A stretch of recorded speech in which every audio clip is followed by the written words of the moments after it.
Hello students, welcome to my YouTube channel maths mantra. इस video में हम पढ़ेंगे class 11th chapter 5 complex number and quadratic equations का basic introduction. जो quadratic equations है वो आप क्लास 10th तक काफ़ी पढ़ चुके। क्वाड्रेटिक इक्वेशन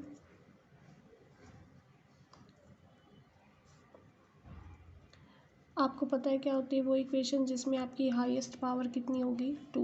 इसको एक एग्जांपल से समझते हैं। मान लीजिए ax² plus bx plus c is equal to 0। अगर ये इक्वेशन मैं ले रही हूँ तो इस इक्वेशन के हम रूट कैसे फाइंड करते थे? क्लास 10th में आपने कई मेथड सीखे होंगे, मिडल टर्म, स्प्लिटिंग भी, और एक आपने ये मेथड भी सीखा होगा x is equal to -b plus minus √b² minus 4ac divided by 2a। इसमें जो ये आपका b² माइनस 4ac, इसको आप किससे डिनोट करते थे? b² माइनस 4ac हम लिखते थे is equal to d।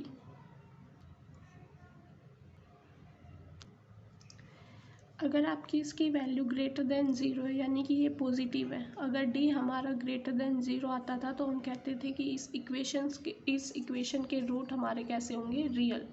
Real root होंगे। अगर d हमारा लेस देन 0 हो जाता है, that means real root does not exist.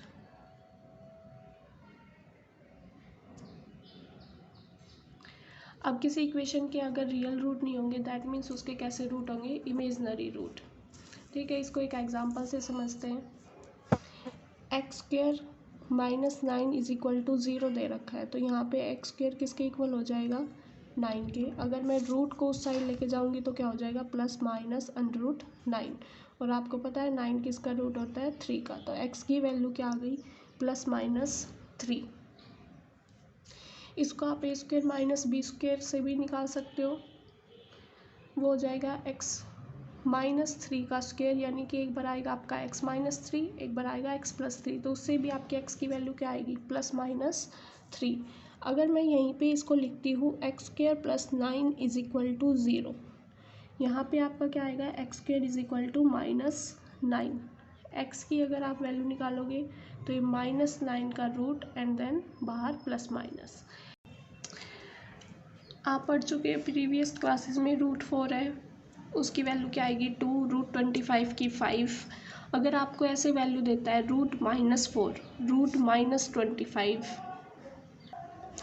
या फिर √-9, तो इनकी वैल्यूज़ हम कैसे निकालेंगे? तो इसी को हम इस चैप्टर में सीखेंगे। जो हमारा √-9 है, इसको मैं ऐसे लिख सकती हूँ -1 × 9, एंड ये अलग अलग हो जाएगा -1 × √9। जो आपका ये -1 है, इसको कैसे लिखेंगे? जो -1 है वो होता है हमारा आयोटा स्क्वायर के इक्वल। अगर मैं जो ये है इसको बोलेंगे आयोटा, ठीक है। आयोटा इधर ही रखते हैं तो ये इस साइड क्या हो जाएगा? √-1, यानी कि जो आपकी -1 रूट है इसकी वैल्यू कितनी होगी? आयोटा। ये टर्म आपको याद रखनी है इस चैप्टर में। अब जो ये -1 रूट है इसकी जगह में ये आयोटा पुट कर सकती हूँ, ये आ जाएगा आयोटा, और √9 का क्या हो जाएगा? 3। तो आपकी ये √9 जो माइनस का था इसकी वैल्यू सॉल्व होके आ जाएगी प्लस माइनस आयोटा 3। इसको क्या नंबर बोलेंगे? Imaginary number. Imaginary number. अब जैसे आप पढ़ते थे कि x की पावर 4 है, x की पावर क्यूब है, x की पावर 20 है, x की पावर 48 दे दी, तो इनको सोल्व कैसे करते थे? सिमिलरली आपको अब आयोटा की पावर स्क्वायर का तो पता चल गया वैल्यू कितनी होती है? -1। अगर मैं बोलूँ कि आयोटा क्यूब की वैल्यू बताओ कितनी होती है, तो इसको कैसे लिखेंगे? आयोटा क्यूब को मैं ऐसे लिख सकती हूँ आयोटा का square into iota, base same power add होगी तो हमें आयोटा क्यूब मिल जाएगा। अब आयोटा स्क्वायर की आपको वैल्यू पता है कितनी होती है? -1 इंटू आयोटा, तो ये सोल्व होके कितना आएगा? माइनस आयोटा, यानी कि आयोटा क्यूब की वैल्यू कितनी हो गई? Minus iota. ऐसे ही मान लीजिए आपको और कोई बड़ी से बड़ी पावर सोल्व करनी है, आयोटा 10 ले लेते हैं, तो सबको आपको क्या करना है? कोशिश करनी है कि हर एक को आयोटा स्क्वायर की टर्म में हम तोड़ें, क्योंकि हमें आयोटा स्क्वायर की वैल्यू पता है। अब आयोटा जो 10 है इसको मैं ऐसे लिख सकती हूँ आयोटा स्क्वायर की पावर 5। अब आपको पता है ऐसे प्रोडक्ट में होता है तो इन दोनों की क्या हो जाती है मल्टीप्लाई, यानी कि आयटा की पावर 10। अब आपको पता है आयटा स्क्वायर की वैल्यू कितनी है -1 की पावर 5। किसी भी नेगेटिव नंबर की आप ऑड पावर करते हैं तो आपको रिजल्ट कैसा मिलता है, नेगेटिव। यानी कि आयटा 10 को जब आप सोल्व कर रहे हो तो आपकी वैल्यू कितनी आ रही है, -1। कोई और एग्जांपल से समझते हैं। मान लीजिए आयटा की पावर दे रखी है 37, तो इसको हम कैसे लिख सकते हैं, आयटा 2 की पावर में कुछ लिखेंगे। अगर मैं आयटा 2 की पावर 18 करती हूँ तो 16 होके कितना आएगा 36। एक और आयटा बचेगा तो उसको प्रोडक्ट में लिख देंगे, क्योंकि बेस सेम पावर क्या हो जाएंगी, ऐड। आयटा स्क्वायर की वैल्यू पुट कर देते हैं। आयटा स्क्वायर की वैल्यू कितनी होगी, -1 की पावर 18, प्रोडक्ट में क्या है आपका आयटा। अब नेगेटिव नंबर की पावर इवन नंबर है तो हमारा एक रिजल्ट कैसा देगा, पॉजिटिव, यानी कि +1 आएगा और साथ में हमारा क्या है आयटा 1। तो आयटा और 1 की प्रोडक्ट करोगे तो हमारा रिजल्ट क्या आएगा, आयटा, यानी कि आयटा 37 की वैल्यू सॉल्व होके कितनी आ गई, आयटा। ऐसे आप आयटा की पावर बड़ी से बड़ी सॉल्व कर सकते हो, बस आपको कोशिश करनी है कि उस पावर को आप 2 की टर्म में तोड़ो, और देन हम 2 की वैल्यू क्या पुट कर देंगे, -1। नेक्स्ट है आपका कॉम्प्लेक्स नंबर। कॉम्प्लेक्स नंबर होता क्या है, इसको डिनोट कैसे करते हैं। कॉम्प्लेक्स नंबर होगा, it is a mixture of real and imaginary number. It is a mixture of real and imaginary number. इसको डिनोट करेंगे z से और लिखेंगे कैसे, a + आयटा b। जो a है हमारा ये क्या हो जाएगा, रियल नंबर, और जो ये आयटा वाली टर्म है ये कैसा नंबर हो जाएगा, इमेजिनरी नंबर। और जो z है हमारा वो क्या हो जाएगा, कॉम्प्लेक्स नंबर। अब पढ़ेंगे कि अगर मान लीजिए कॉम्प्लेक्स नंबर आपको दे रखा है तो उनका एडिशन कैसे करेंगे, सब्ट्रैक्शन, मल्टीप्लिकेशन एंड डिवीज़न। तो इसके लिए मैं कोई भी एक नंबर लेट कर लेती हूँ। मान लीजिए z1 हमारा एक कॉम्प्लेक्स नंबर हो गया 3 + आयटा 4। z2 एक नंबर ले लिया, मान लीजिए 2 + 5 आयटा, 2 + आयटा 5। ये कोई भी दो आपके पास कॉम्प्लेक्स नंबर हो गए। इन दोनों का अगर आपको एडिशन करना है तो लिखेंगे z1 + z2। z1 की वैल्यू हो जाएगी 3 + आयटा 4 और z2 की वैल्यू हो जाएगी 2 + आयटा 5। देन आपको क्या करना है, रियल नंबर एक साथ ऐड करने हैं एंड इमेजनरी नंबर एक साथ। तो ये हो जाएगा 3 + 2। इन दोनों नंबर से आपका आयटा कॉमन आ जाएगा, अंदर क्या आ जाएगा 4 + 5। तो ये सोल्व होके देगा आपका 5 + आयटा 9। तो आपने देखा कि अगर हम कोई भी दो कॉम्प्लेक्स नंबर को ऐड कर रहे हैं तो रिजल्ट भी हमें कैसा मिल रहा है, एक कॉम्प्लेक्स नंबर। अब इन्हीं दोनों की हम सब्ट्रैक्शन करके देख लेते हैं। कॉम्प्लेक्स नंबर का सब्ट्रैक्शन कैसे करेंगे, z1 - z2। z1 की वैल्यू हमारी क्या है 3 + आयटा 4 माइनस z2 की वैल्यू क्या है 2 + आयटा 5।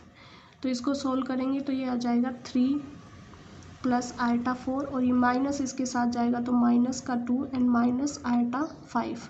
तो रियल नंबर को एक साथ लिखेंगे, ये आ जाएगा 3 - 2।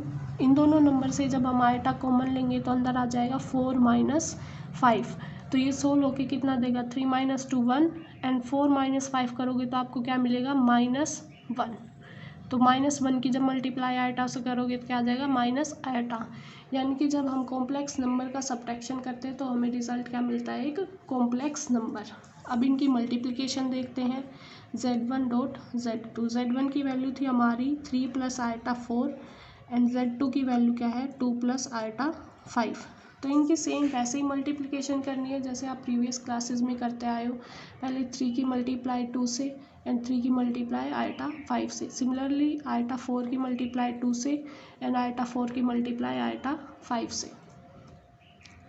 तो इसको लिखेंगे कैसे, 3 की मल्टीप्लाई 2 से होगी तो आ जाएगा 6, 3 की मल्टीप्लाई आयटा 5 से होगी तो 3 × 5 = 15, आयटा 15 आ जाएगा। आयटा 4 की मल्टीप्लाई जब हम 2 से करेंगे तो क्या आएगा, आयटा 8, 4 × 2 = 8। अब आयटा 4 की मल्टीप्लाई जब आयटा 5 से करेंगे तो आयटा इंटू आयटा कितना हो जाएगा, आयटा स्क्वायर एंड 4 × 5 = कितना हो जाएगा, 20। अब आप आयोटा की वैल्यू पढ़ चुके हो, आयोटा स्क्वायर हमारा किसके इक्वल होता है, -1 के इक्वल, तो वो इसमें पुट कर देंगे 6 प्लस आयोटा 15 प्लस आयोटा 8 और ये यहाँ पे -1 वैल्यू पुट करेंगे तो सॉल्व होके कितना आएगा -20। अब ये आपका रियल नंबर है, ये रियल है, इन दोनों को एक साथ सॉल्व कर लेंगे तो आपका रिजल्ट क्या आएगा -14 और ये दोनों आपके इमेजनरी नंबर है, इन दोनों को एक साथ सोल्व करोगे तो क्या आएगा प्लस का आयोटा 23। यानी कि जब आपने दो कॉम्प्लेक्स नंबर की मल्टीप्लिकेशन की तो आपका रिजल्ट क्या आया, एक कॉम्प्लेक्स नंबर। अब कॉम्प्लेक्स नंबर की डिवीज़न देखते हैं, Z1 बाय Z2। Z1 की हमारी वैल्यू थी 3 प्लस आयोटा 4 एंड Z2 की वैल्यू थी 2 प्लस आयोटा 5। तो इनका कैसे करेंगे सोल्व, नीचे वाली टर्म का हम रैशनलाइजेशन कर देते हैं तो यहाँ पे क्या आ जाएगा 2 माइनस आयोटा 5 से इसको ऊपर मल्टीप्लाई कर देंगे और 2 माइनस आयोटा 5 से ही इसको डिवाइड कर देंगे। अब ऊपर इन दोनों की मल्टीप्लाई हो जाएगी, ऊपर क्या आएगा 3 plus iota 4 into 2 minus iota 5 और नीचे आप देखेंगे तो हमारा फॉर्मूला बन रहा है a plus b and a minus b, a plus b and a minus b. जब ऐसे प्रोडक्ट में होता है तो हमारा फॉर्मूला क्या बनता है, a square minus b square. तो यहाँ पे क्या हो जाएगा 2 का स्क्वायर माइनस आयोटा 5 का स्क्वायर। अब ऊपर इनकी मल्टीप्लाई सोल्व कर लेते हैं, सिमिलरली इसकी तरह ही इसकी मल्टीप्लाई हो जाएगी, 3 की मल्टीप्लाई 2 से करोगे तो आएगा 6, 3 की मल्टीप्लाई माइनस आयोटा 5 से करोगे तो माइनस का आयोटा 15 आएगा, आयोटा 4 की मल्टीप्लाई जब आप 2 से करोगे तो क्या आएगा प्लस का आयोटा 8 एंड आयोटा 4 और माइनस आयोटा 5 की जब आप मल्टीप्लाई करोगे तो क्या आएगा माइनस का आयोटा स्क्वायर 20।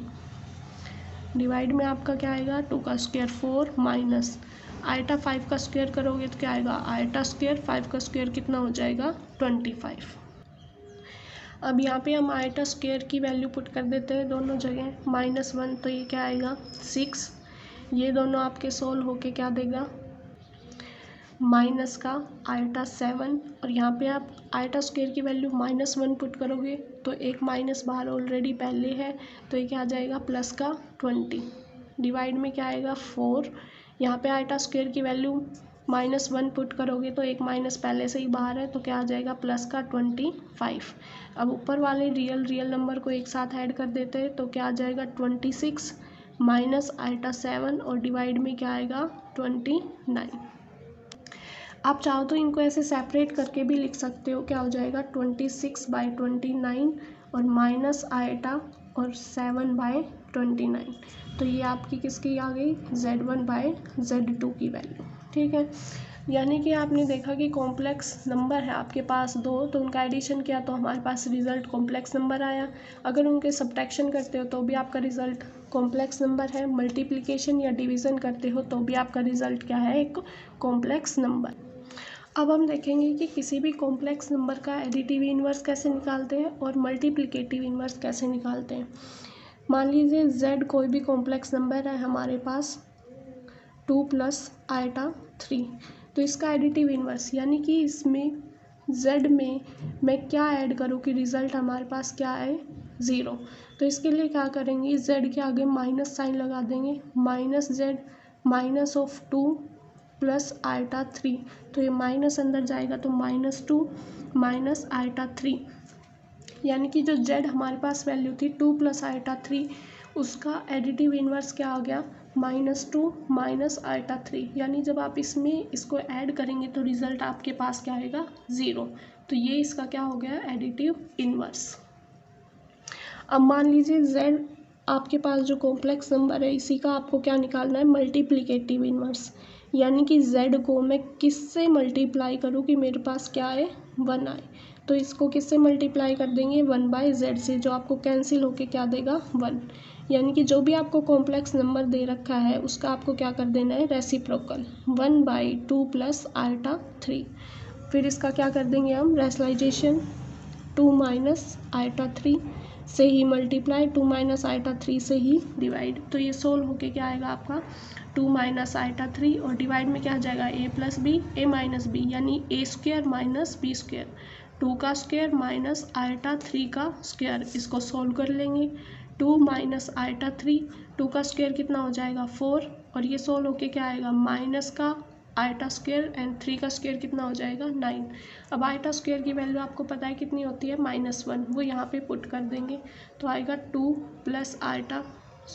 2 माइनस आयटा 3 और डिवाइड में क्या आ जाएगा 4।